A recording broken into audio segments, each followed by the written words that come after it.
예, 311페이지 이번 시간에는 판매비와 관리비 개정 과목들을 알아보도록 하겠습니다. 자, 여러분 판매비와 관리비 개정 과목은 프로그램에서 코드가 800번대의 코드들인데요. 네, 어떠한 개정 과목들이 있는지 거래를 한 번씩 알아보도록 하겠습니다. 자, 1번 9월 1일 날 재경팀 사원 박지은의 급여를 서울은행 보통예금 계좌에서 이체하여 지급했다. 이렇게 재경팀이라든가 총무팀이라든가 회계팀이라든가 영업팀이라든가 생산부 직원이 아닌 다른 부서 직원들의 급여 지급은 전부 판매관리비로 보는 거예요. 그런데 급여를 지급하는 거래 내용을 보면은 이 급여는 판매관리비예요. 급여는. 그런데 이제 여기서부터 여기까지 국민연금, 건강보험료, 소득세, 지방소득세 여기까지는 뭐냐면은 150만 원을 주면서 이만큼을 공제하거든요. 이게 지금 공제금입니다. 공제액.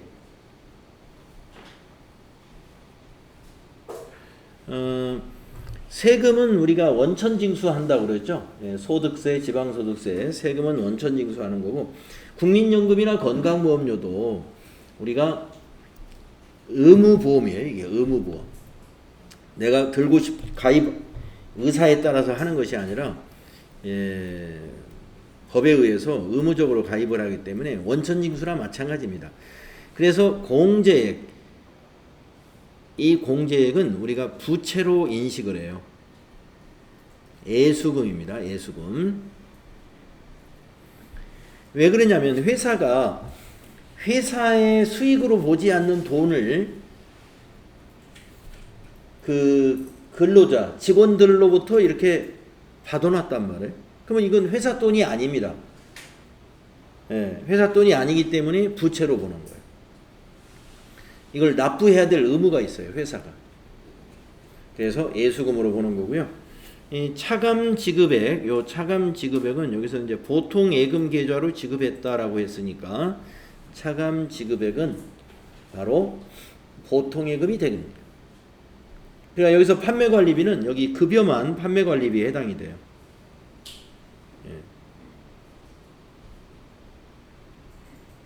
판관비. 자, 한번 입력을 해보겠습니다. 9월 1일 날짜로 날짜 바꾸고요. 9월 1일 날 차변이, 비용 발생은 차변이죠. 자, 3번 차변입니다. 급여. 800번대 급여를 고르셔야 돼요. 급여가 코드가 503번도 있고 603번도 있고 703번도 있고 그러는데 801번을 골라야 됩니다. 150만원 대변에 보통예금을 먼저 입력할까요? 103번 보통예금. 은행을 코드로 꼭 넣어야 됩니다. 이번에는 은행이 서울은행이네요. 서울은행 보통 금액은 1288 플러스. 자, 나머지가 이제 요만큼인데 21만 2천원이 그게 바로 예수금입니다. 네 가지 더한 거예요. 그래서 대변의 예수금, 부채 증가는 대변이죠. 254번 예수금이 21만 2천원이 되겠습니다. 네. 급여 지급과 관련된 분계는 항상 이런 형식으로 처리하면 됩니다.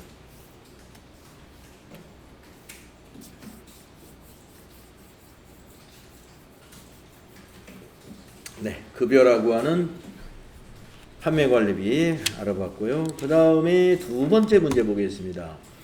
종업원들에게 지급할 작업복을 구입하고 대금 21만원을 삼성카드로 결제했습니다. 자, 종업원들에게 지급할 작업복이다. 유니폼 같은 거죠. 유니폼. 이것을 우리가 복리후생비로 처리하는 거예요. 직원들에게 유니폼 주는 거. 그 다음에 뭐 안전모라든가 또는 안전화라든가 이런 그 안전을 위해서 지급되는 그 장비들, 이것도 다 복리후생비입니다. 예, 그러면 차변의 복리후생비가 21만 원이 되겠죠. 비용 발생은 차변이니까요.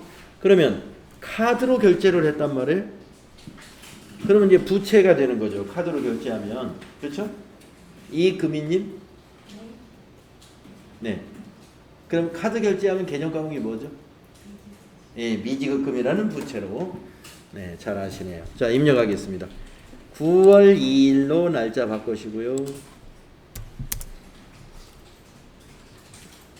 3번 차변의 복리후생비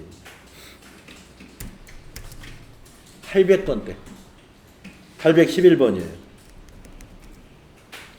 금액은 21만원. 대변이 미지급금입니다. 예.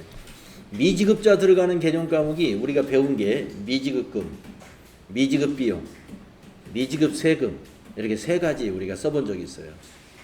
이거는 미지급금이에요. 부채이기 때문에 거래처를 꼭 넣어야죠.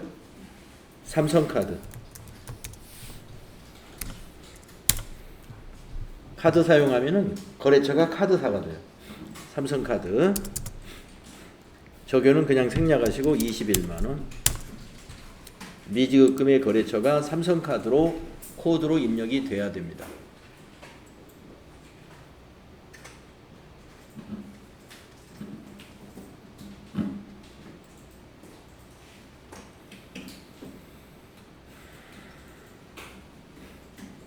그 다음에 9월 3일 거를 한번 볼까요? 산재보험료 12만원을 현금으로 납부했다라는 내용인데요. 여기서는 지금 보험료로 회계 처리하라 이렇게 되어 있어요. 그러면 이제 판매관리비 보험료로 처리하면 되긴 됩니다. 그런데 왜 괄호 열고 보험료로 회계 처리하라 이렇게 알려주느냐? 예. 알려주지 않으면 복리후생비로도 처리할 수 있기 때문에 그러는 거예요. 이 산재보험료라는 게 목적이 뭐냐면은 이 종업원들이 일을 하다가 근무하다가 재해를 당하는 것이 그게 산재잖아요. 산업재해. 그러니까 산업재해를 당하게 되면은 이제 치료비라든가 잘못하면 또 많이 다치면은 그 노동력을 상실한다든가 이럴 수가 있어요. 그러면 노동력을 상실하면은 계속 연금을 줘야 되거든요. 그러면 그 비용들이 굉장히 크죠. 그러니까 회사가 그걸 감당할 수가 없기 때문에 산재보험에 가입을 해서 회사가 보험회사에 그런 보험을 미리 가입하는 거예요. 회사의 부담을 줄이기 위해서. 그것이 바로 산재보험이에요. 그런데 이것은 이제 이득이 누구한테 돌아가는 거냐면 결국에 근로자에게 돌아가는 거예요. 근로자에게. 그래서 이건 복리후생적인 보험료다. 그래서 가로 속에 뭐 보험료로 회계 처리하라 이런 말이 없으면 복리후생비로 처리해도 그건 잘못 처리한 것이다 이렇게 말할 수가 없거든요. 예. 자, 그러나 이 문제에서는 보험료로 해라. 그랬으니까 그냥 보험료로 하면 됩니다. 자, 현금으로 납부했으니까 또 출금 전표를 한번 써볼까요? 자, 9월 3일로 날짜 바꿔주세요. 9분에서 1번이 출금이죠. 1번 하면 출금. 그래서 여기서는 보험료로 하라고 그랬으니까 보험으로 검색해 보세요. 보험료도 코드가 500번대, 600번대, 700번대, 800번대까지 있죠. 800번대로 하세요. 821번 보험료. 자, 거래처 적요 모두 생략하시고 12만원 입력하겠습니다. 네.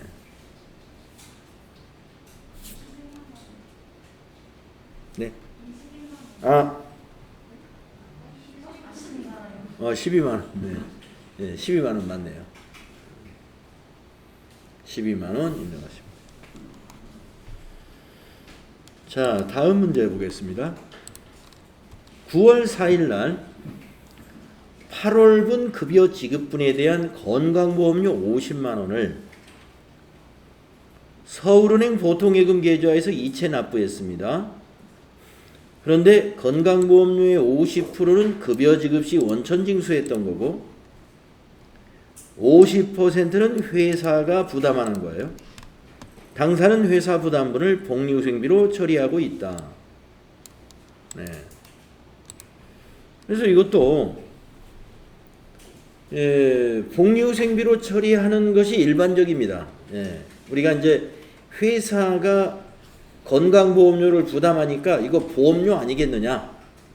네. 보험료로 처리하는 회사는 거의 없어요.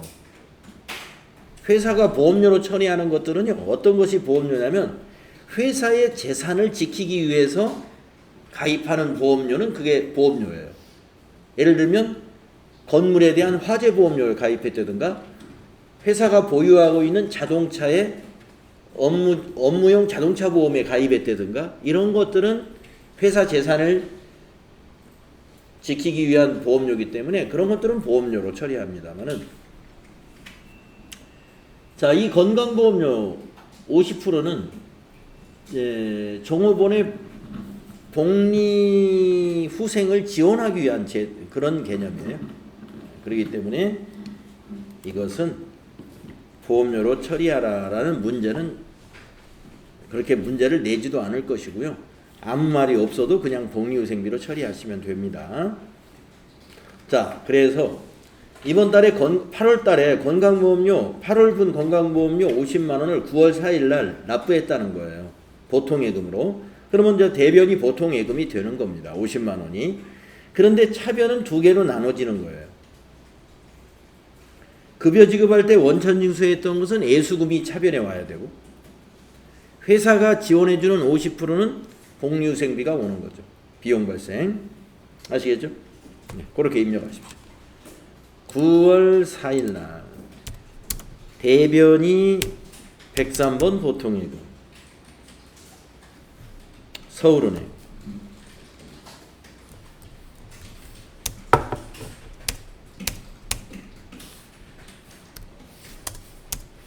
금액은 50만 원. 차변에 예수금이 50만 원이 되고요. 부채 감소죠. 또 차변에 복리후생비 811번이 50만 원. 비용 발생.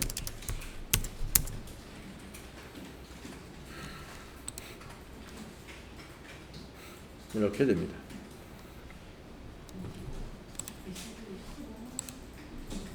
아, 25만 원씩이군요. 아, 제가 금액 틀렸네요. 예. 예수금하고 복리후생비를 25만 원씩입니다. 예.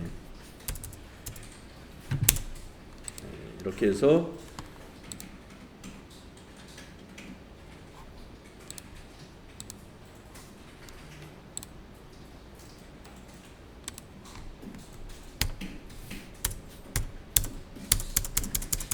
네, 이렇게 돼야 되죠.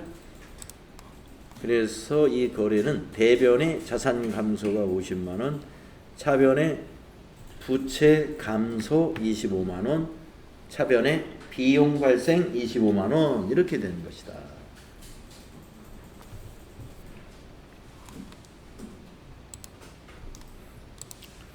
자, 다음은 9월 5일 거 볼까요? 영업부 사원 국외 출장 왕복 항공료 120만 원을 삼성카드로 결제했다. 네. 그래서 항공료 무슨 KTX 뭐 택시비 이런 게 목적이 출장 가는 목적이라면 전부 여비교통비라는 판매관리비로 처리하시면 돼요. 여비교통비 있습니다. 그리고 카드 결제했으니까 대변이 뭐예요? 예, 미지급금이죠. 자, 입력합시다. 9월 5일 날짜 바꾸시고요. 차변은 여비교통비 812번이에요. 방향키로 쭉 가서 120만 원. 대변이 미지급금. 거래처는 삼성카드.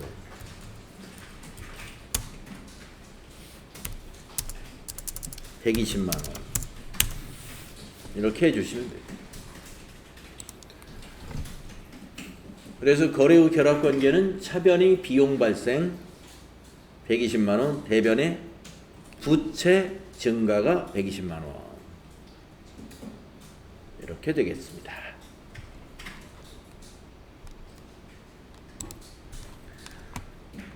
이제 6일 날 거 볼게요. 거래처 직원의 청첩장을 받고 축하금 5만 원을 현금으로 지급했다라는 거래입니다. 네, 거래처 직원에게 축하금 준 거예요. 그러면 무슨 비용 처리하면 되죠? 네, 접대비. 현금 지급했으니까 출금전표로 입력합시다. 9월 6일로 날짜 바꾸시고 9월 6일로 날짜 바꾼 다음에 구분을 1번 출금이죠. 1번 출금. 계정 과목은 접대비입니다. 813번이네요. 접대비. 네, 거래처 적용은 다 생략하겠습니다. 비용이니까. 금액은 5만원. 이렇게 하면 차변의 접대비, 비용 발생, 대변의 현금, 자산 감소.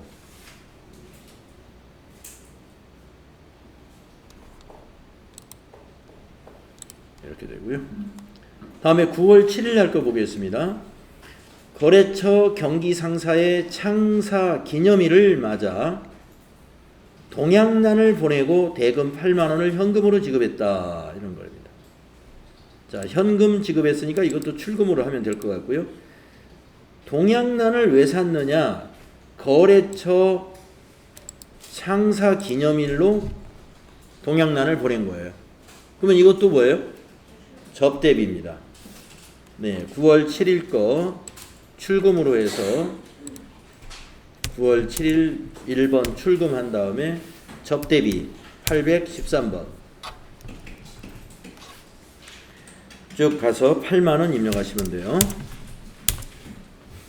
차변의 접대비 비용 발생 8만원, 대변의 현금 자산 감소 8만원.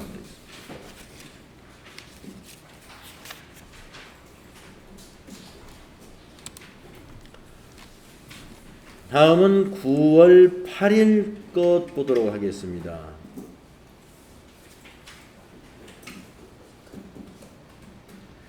신상품 설명회 후 거래처 직원과 함께 식사를 하고 대금 45,000원을 삼성카드로 결제했습니다. 자, 거래처 직원과 함께 식사를 하고 법인카드로 결제했다 이 말이죠. 이것도 접대비입니다. 자, 9월 8일 것도 입력할까요? 9월 8일 날 차변이 접대비 45,000원, 대변의 카드 결제니까 미지급금, 거래처 삼성카드.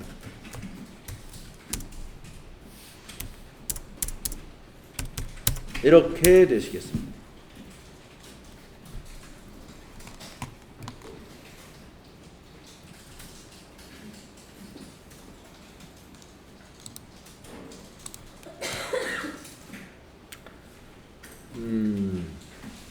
네, 9월 8일 것까지가 이제 접대비였고 9월 9일 날은 내용이 좀 다르네요.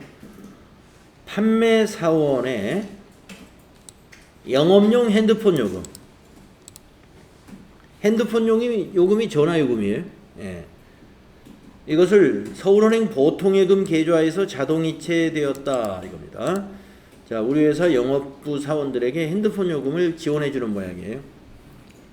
자, 그러면 요건 무슨 비용 처리하죠? 네, 통신비입니다. 그래서 9월 9일로 차변의 통신비, 대변의 보통예금 입력하면 돼요. 9월 9일로 바꾸고요. 3번 차변의 통신비 814번 방향키로 쭉 가가지고 88,000원. 4번 대변의 보통예금 103번 보통예금은 거래처를 꼭 넣어야 돼요. 서울은행 보통 방향키로 쭉 가서 88,000원.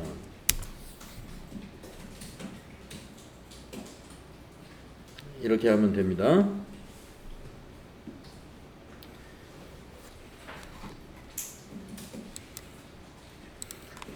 어, 10일 날 걸 보겠습니다.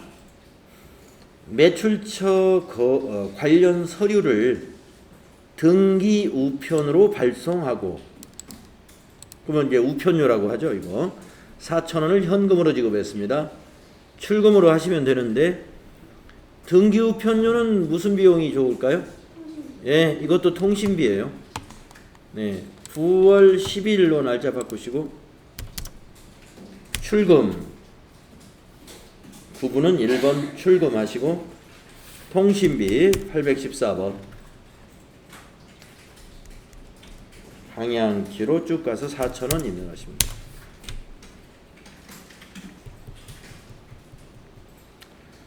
그래서 이제 통신비가 여기 두 가지가 나왔는데요. 보통 이제 통신비 하면은 여기 나온 우편요금, 전화요금, 인터넷 사용료 이런 것 등이 통신비의 대표적인 항목입니다.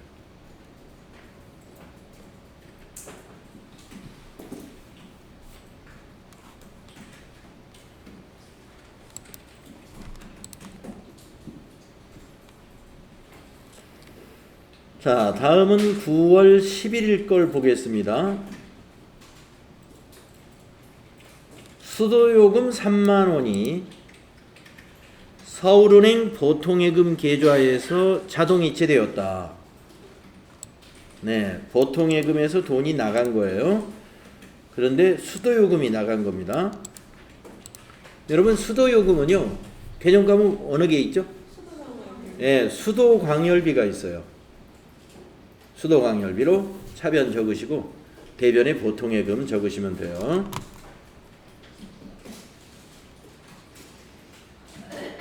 (9월 11일로) 바꾸시고 차변이 수도광열비 815번 그래서 3만원, 대변이 103번 보통예금 서울은행, 코드 서울은행 꼭 넣어야 되고요. 3만원 이렇게 해주면 됩니다.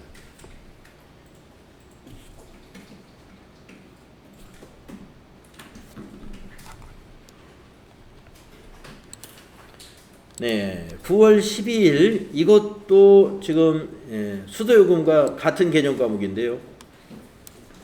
난방용 기름이죠. 난방용 유류 20만원을 서울 주유소에서 구입하고 대금을 현금으로 지급했다. 예, 난방용 가스라든가 또는 난방용 기름이라든가 이런 거 다 수도 광열비로 회계 처리하시면 돼요. 자, 출금 전표로 작성하겠습니다. 현금 지급했으니까 9월 12일로 고치시고 1번 출금한 다음에 수도광열비 815번 20만원 입력하십니다.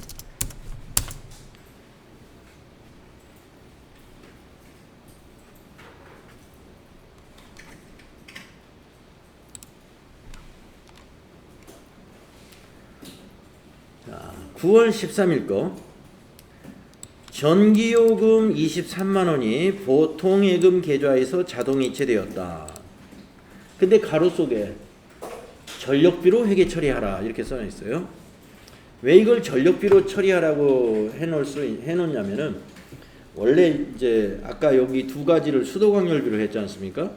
우리가 수도는 여기 수도요금을 수도나 하수도요금이 수도이고 광 하면은 원래 요 광이 전기요금이었어요. 광이 열 하면은 요게 이제 석유 이렇게 난방하는 옛날에 기름으로 난방 많이 했잖아요. 예, 가스 이런 것이 이제 요게 난방, 요게 전기, 이게 물. 예. 그래서 물, 전기, 난방 이게 수도관열비였습니다. 사무실에. 그런데 이 사무실의 요 전기가 전력비로 독립이 됐어요. 사무실의 전기 요금이 과거에 비해서 굉장히 높아졌기 때문에 이거를 별도로 독립을 시켰다 이렇게 보시면 됩니다. 그래서 판매관리비의 전기요금은 사무실 전기요금은 전력비 개정 과목으로 처리하는 게 맞아요. 지금은. 옛날에는 수도관열비를 해도 맞았어요. 옛날에는. 그러니까 지금은 그렇지 않다. 지금은 전력비로 해야 된다. 이렇게 정리를 해주세요.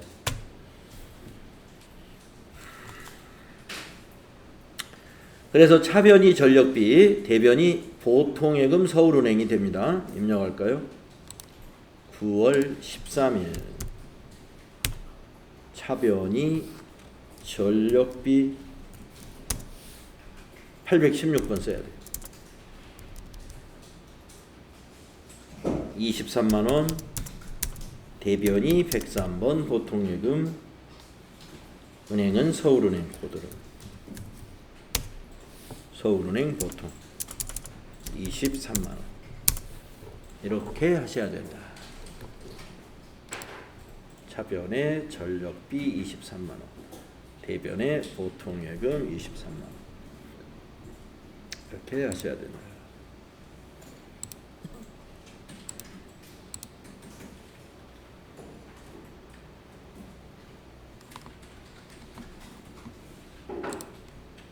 자, 9월 14일 날 보겠습니다.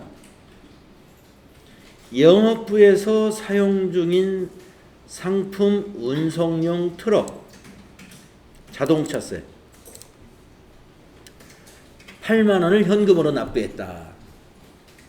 네, 자동차세는 개정 과목이 뭘까요? 네, 세금과 공과금으로 하면 됩니다. 자동차세는 세금과 공과금. 그러니까 이 세금과 공과금이라는 개정 과목은 세금하고 공과금을 묶어놓은 개정 과목이에요. 자, 그러면은 9월 현금 납부했으니까 출금전표로 입력하면 쉽겠네요. 자, 9월 14일 9분에서 1번 출금 세금과 공과금 817번 판매관리비니까 전부 800번대로 해야 돼요. 817번이에요. 금액은 8만원. 네, 세금과 공과금. 그 다음에 15일 거를 보시면은 법인 균등 주민세. 주민세라는 세금이 있어요. 예, 법인에게 부여하는 세금, 주민세를 법인균등 주민세라고 합니다. 10만 원을 현금으로 납부했다. 이것도 세금과 공과금으로 처리하는 게 맞습니다. 자, 그래서 9월 15일로 바꾼 다음에 1번 출금하고 817번 세금과 공과금 방향키로 쭉 가서 10만 원 이렇게 해주면 됩니다. 그 다음에 16일 거 볼까요? 아니 18일이죠. 18일 거 상공회의소 회비 16일 거 해야죠. 맞죠? 비슷비슷해 가지고 여기도 트럭이 나와 가지고 이번에는 트럭의 자동차세가 아니고 16일 거네요. 면허세라고 있어요. 자동차의 면허세 18,000원. 이것도 세금과 공과금이에요. 네, 출금으로 합시다. 9월 16일 출금 세금과 공과금 817번 18,000원. 그래서 차변의 세금과 공과금 비용 발생, 대변의 현금 자산 감소 거래입니다. 네, 그 다음 것도 세금이네요.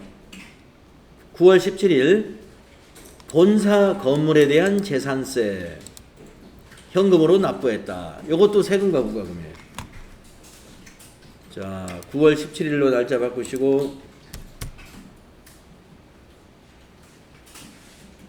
출금 817번 세금과 공과금 80만원.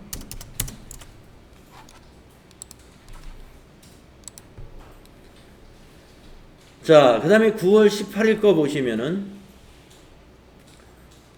상공회의소 회비 5만원을 현금으로 납부했다. 자, 우리가 이제 상공회의소와 같은 이런 단체를 법정단체라고 그래요. 법정단체. 법률에 의해서 만들어 설립된 단체를 말합니다. 그래서 우리가 이 회비 같은 경우에 좀 정리를 좀 해주면은요.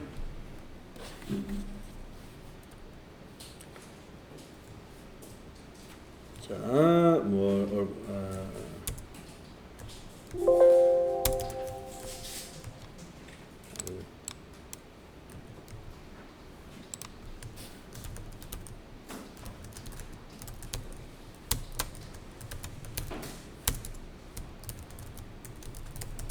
자, 법인이 납부하는 회비의 회계처리라고 한번 해보겠습니다.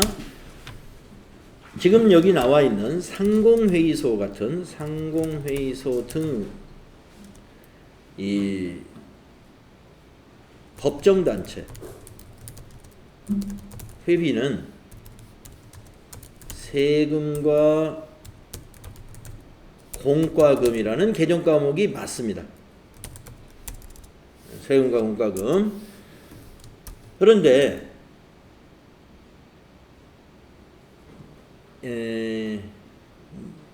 임의단체는 무슨 법적 근거 없이 누구든지 이렇게 만들 수 있는 친목단체 같은 거예요. 거기에 법인이 어떻게 회비를 낼 수도 있습니다. 네. 임의단체. 임의단체 하면은 뭐 동창회라든가 또는 무슨 연합회 뭐 이렇게 해서 자기들끼리 회를 만드는 거예요. 예. 자기네들끼리 법에 의해서 만드는 게 아니라 그냥 이렇게 이익단체처럼 만드는 거죠. 우리 회 하나 만들자. 예. 무슨 연합을 만들자 해서 연합회를 만든다든가. 이게 어떤 법률의 근거에서 만든 단체가 아닌 것을 말합니다. 이러한 임의단체에 납부하는 것은요, 기부금으로 회계처리해요. 기부금. 그는 세금과 공과금이라고 볼 수 없다. 기부했다고 보겠다. 여러분, 그 세금과 공과금은 한도라는 게 없어요. 비용 처리할 때, 우리가 법인세 세무 조정할 때 세금과 공과금은 중소기업의 경우에 연간 얼마 이하여야 된다 이런 한도가 없습니다. 그런데 기부금에는 한도가 있어요. 기부금으로 비용 처리할 수 있는 한도를 법인세법에서 정해놓은 게 있어요. 그래서 그 한도 넘으면 비용으로 인정을 못 받아요.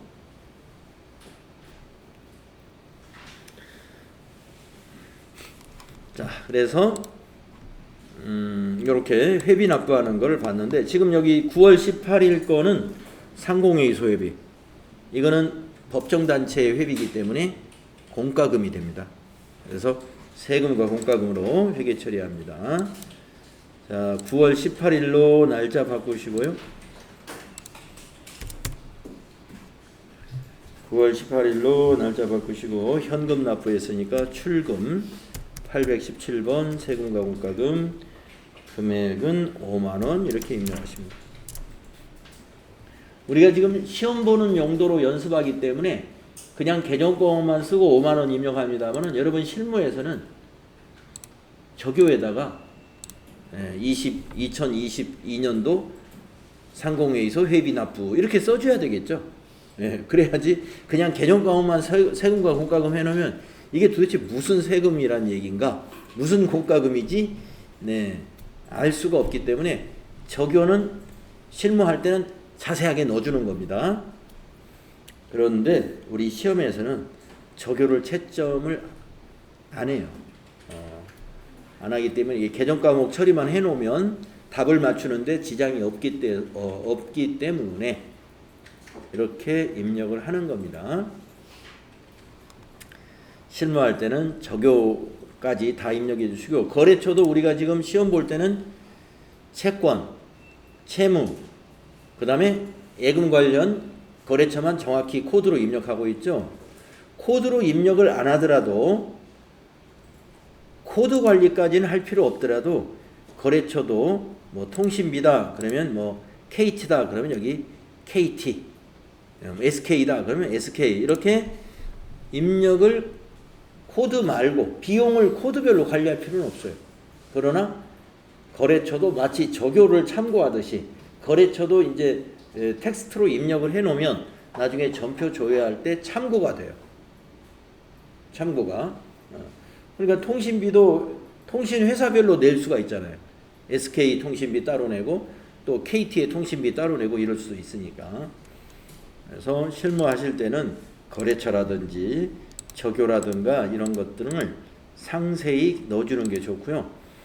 어떤 그 거래처를 코드로 관리하는 경우는 거래처 원장이 반드시 있어야 되는 채권, 채무, 그 다음에 은행 관련 계정과국들, 이건 거래처가 반드시 코드로 만들어져 있어야 보조장부가, 즉 거래처 원장이 만들어지는 것이죠. 자, 9월 19일 걸 보겠습니다. 계약서에 첨부할 인지 10만 원을 현금으로 구입했다.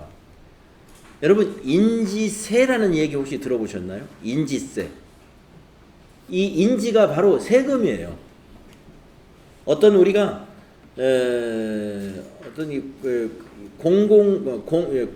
이런 그 관공서 같은 데서 업무를 하다 보면은 그 업무를 하는데 일정한 세금을 내야 되는 경우가 있어요. 그럴 때 인지세라고 하는 제도가 있습니다. 인지세. 그래서 인지대금은 인지세, 세금과 공과금 처리하시면 돼요. 자, 그러면은 9월 19일 날짜 바꾸시고요. 예, 현금으로 납부했으니까 출금하시고 817번 10만원 이렇게 입력해 주시면 되겠습니다. 그러면 인지하고 또 비슷한 것이 뭐가 있냐면은 증지라는 게 있어요. 증지.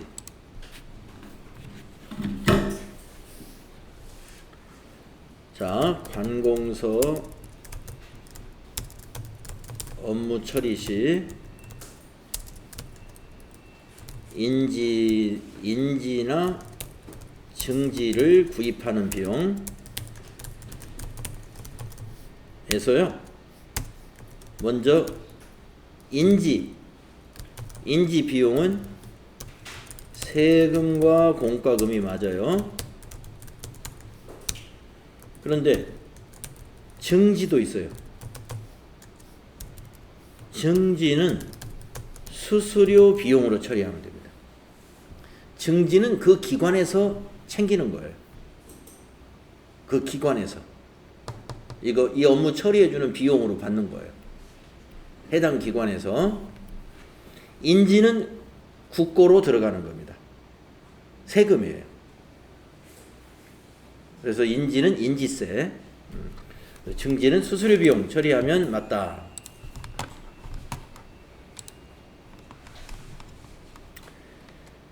다음에 9월 20일 걸 볼까요? 국민연금. 이것도 보험이죠, 보험. 국민연금 보험료 46만 원을 현금으로 납부했는데요. 국민연금 보험의 50%는 급여 지급 시 원천 징수한 금액, 이건 애수금이고 50%는 회사 부담분이다. 당사는 회사 부담분을 세금과 공과금으로 처리하고 있다. 자, 아까 그 복리후생비 쪽에서 건강보험료 이 얘기를 우리가 했었는데요. 건강보험료나 또는 고용보험료를 회사가 부담해 주는 것은 복리후생비로 처리하는 회사가 대부분이에요. 건강보험료나 고용보험료. 지금 당장 회사에 다니는 동안에 건강해야 되고, 또 회사를 다니다가 실직을 회사가 만약에 형편이 어려워서 직원을 내보내게 되면 실업급여를 받아야 된단 말이에요. 그거를 지원해 주는 게 그 실업급여 관련된 게 고용보험료잖아요. 그래서 그건 복리후생비인데, 이 국민연금을 가만히 보면 왜 세금과 공과금으로 처리하는 회사가 많을까? 국민연금 회사 부담분을 한번 생각을 해보시면은요. 국민연금을 회사가 부담을 해주지만 그 혜택은 언제 받느냐면 종업원이 60세가 넘어가지고 이미 정년퇴직한 다음에 노후에 받는 거예요. 노후에. 연금이라는 것은, 국민연금은. 그 노후에 받는 거는 이미 회사의 직원이 아니잖아요. 근데 노후를 대비하기 위해서 지금 법률에 의해서 기업이 종업원의 50%를 세금으로 그렇죠. 연금으로 좀 붓고 있습니다. 그거는 국가가 해야 될 일을 지금 기업한테 떠맡긴 것 같은 그런 느낌이 있죠. 그래서 기업은 이것을 세금으로 인식하는 거예요. 세금으로. 그래서 세금과 공과금. 그래서 국민연금 회사부담분은 시험에 낼 때 이렇게 세금과 공과금으로 처리하라 이렇게 문제를 아마 줄 겁니다. 아무 말이 없어도 세금과 공과금으로 처리하면 맞는 걸로 보시면 돼요. 자, 대변의 현금을 먼저 입력하겠습니다. 9월 20일 거 4번 대변의 101번 현금 46만원을 먼저 입력하시고, 차변을 두 개로 나누는 거예요. 3번 차변에 예수금이 먼저 나오고 50%니까 23만원, 또 차변 나머지는 817번 세금과 공과금 23만원.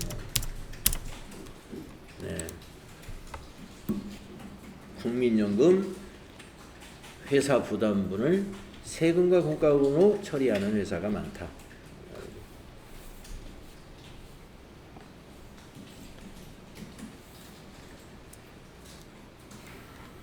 자, 21일까지 하고 쉬겠습니다. 강남 빌딩의 9월분 임차료 100만원 중에서 70만원은 현금으로 지급하고 나머지는 다음 달에 지급하기로 했다. 이런 문제를 70만원만 회계 처리하면 안 돼요. 100만원을 회계 처리해야 됩니다.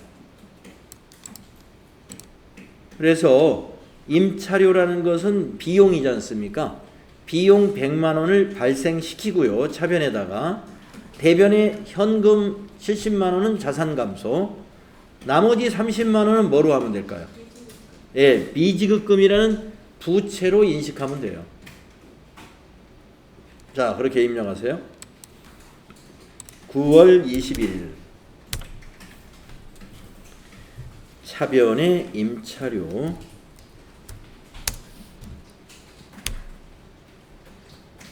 차변의 임차료 800번대입니다. 819번 100만원, 대변이 101번이 현금 70만원이고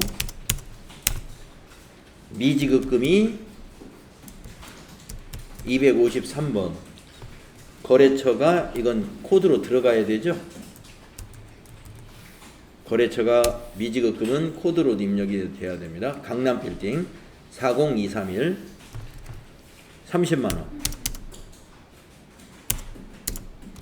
이게 왜 현금이죠? 대변.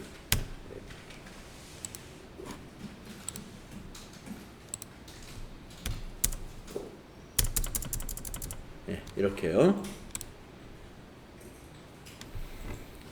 미지급금의 거래처는 코드로 강남빌딩 40231이 꼭 들어가야 돼요.